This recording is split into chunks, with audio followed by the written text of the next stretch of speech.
Scrappy friends, welcome back. I am scrapping today with some of this big pile of ages old hip kit November kits.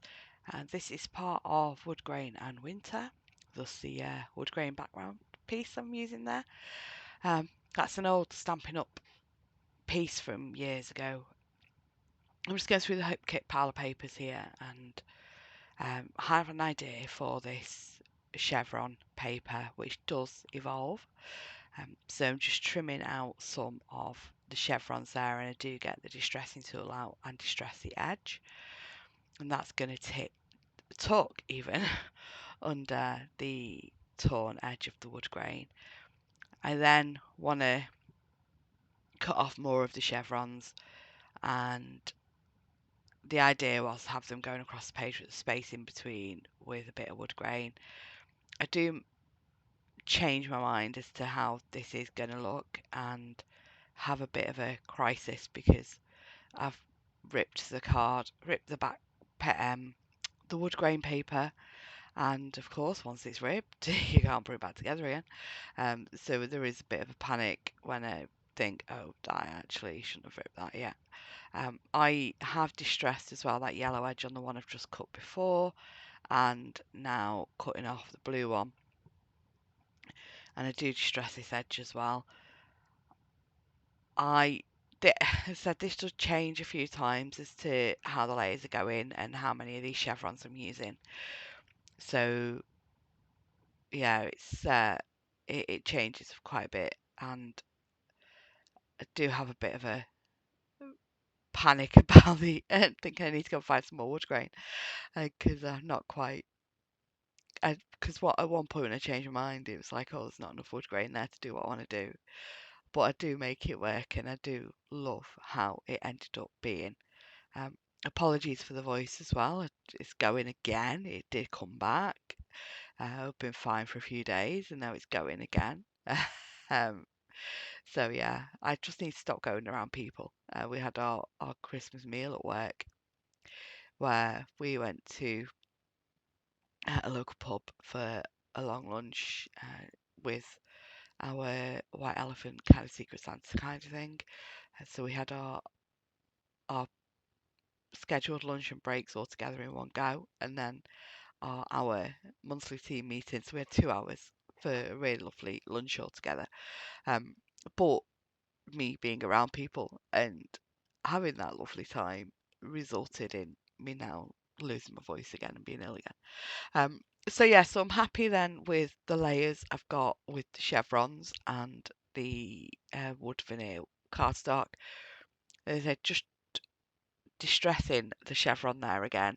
I, I do make sure each one is ended with distress, and then putting the layers back in where I'm happy. Trim some more off this one and distress this one down, and then that one is hanging off the edge with this wood grain just covering those corners up, and then I trim off the edge of the chevron piece.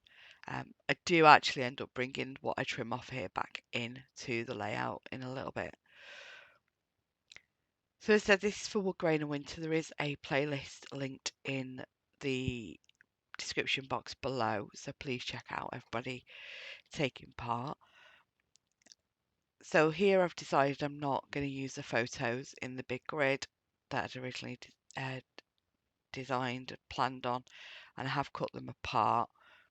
They do, well, that one of the three girls dresses the crayons and the whoopee cushion gets moved because I just felt that first panel was too plain. It needed more on it, so that does eventually get moved.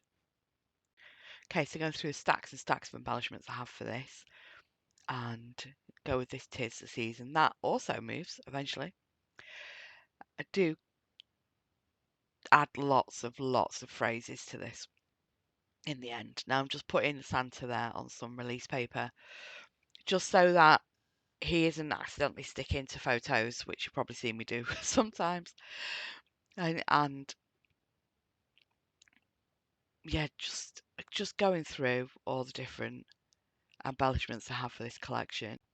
So I'm cutting another one of the phrases out here. I do this throughout building this layout. I just cut the different pieces off the release papers, so off this backing paper, just so that, as I said, I don't end up with stuff stuck to the photos where it might be moved from that position, because if I do put it on and it sticks to the photo, because they're printed at home, that's it, they're stuck, they're not coming off, or if they come off, they make a big mess.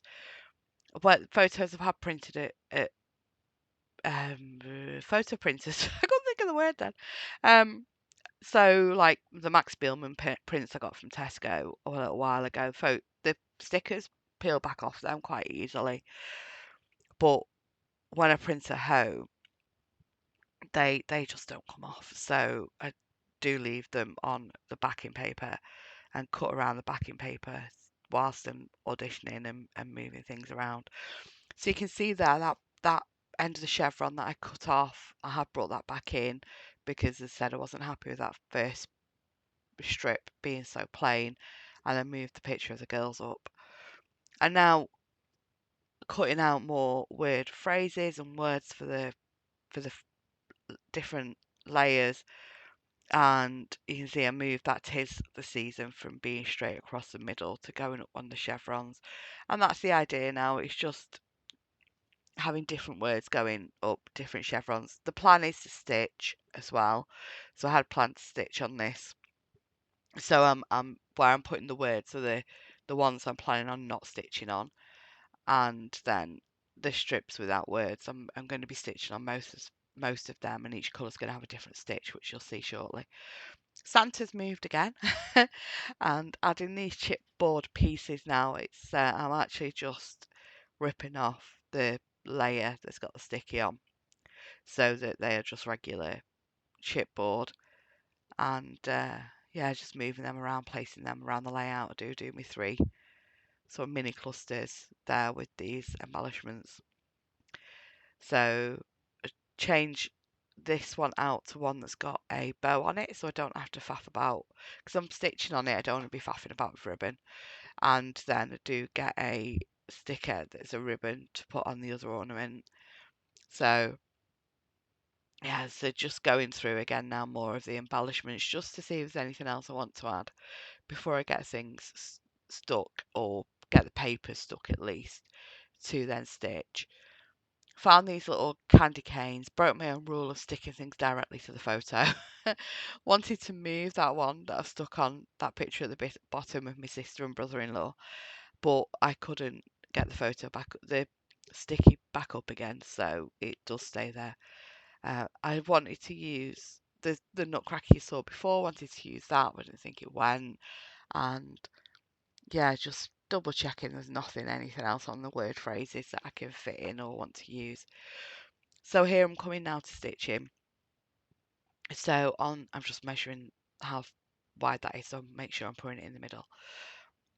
So on this first one, I do the whole of the red chevron on this first panel. I'm just placing these bits in, so I'm putting the holes in the paper around the photo, and I'm just poking a hole every 1/4 of an inch up to two sides of the chevron. So this, and I then, all the chevrons that I want to stitch on, I do go in and add the holes first across the whole layout, and they are 1/4 of an inch apart, so you can see them there. So with the red